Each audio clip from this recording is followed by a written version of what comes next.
my life was ugliest, I was working 12-hour overnights in a metal factory. It was the middle of winter, so I only saw the sun on my days off. The drive to and from work was about 40 minutes. Both were done in cold darkness.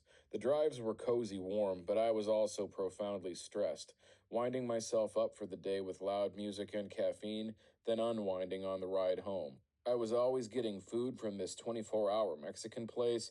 Anyway, I was exhausted to my core. I kept seeing flashes of the Platoon movie poster of all things, but there was also this face of total disgust, balled fists covering its eyes. I kept seeing one and then the other. A year earlier, I had spent the summer watching war movies alone, mostly Vietnam for some reason. The Platoon movie poster was always iconic. I remember seeing it everywhere ever since I was a kid. I remember the episode of King of the Hill where Hank amusingly rents the movie for a would-be date night with Peggy. But that movie poster by itself is perhaps Hollywood's finest and most iconic representation of betrayal and surrender. So it turns out the human body can scream, "How could you?" at the top of its lungs without even opening its mouth. Making these shapes with our bodies, we can make such statements without uttering a sound, and my soul was doing just that. I was miserable. Was I going to continue trying to force solutions to my problems in bitter disgust, or was I just going to let go? My pain got bad enough so that I went running toward the light despite my reservations.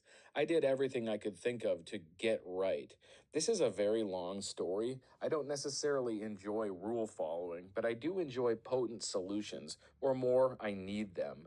Perhaps this is what I wrestle with, to know that I need faith, even just in general. It is a discussion of spiritual surrender, of symbology, and of seeking. I don't turn my nose up to such conversations these days. Somehow I've been able to grow in curiosity and humility. So I think about this symbol and this maneuver all the time now. Maybe I think about it every day. Sacrifices and compromises will be made regardless our worldview, but if something important reveals itself to you, don't necessarily expect something typical or bland. The realness and importance of morality is captured in our films. The goodness of eternity might be a lot more interesting and enticing than people give credit. It does cost humility and curiosity, opposite our prideful arrogance, but any of us can choose that growth each day.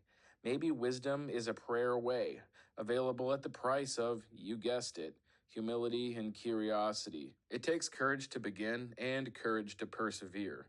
I hope you do.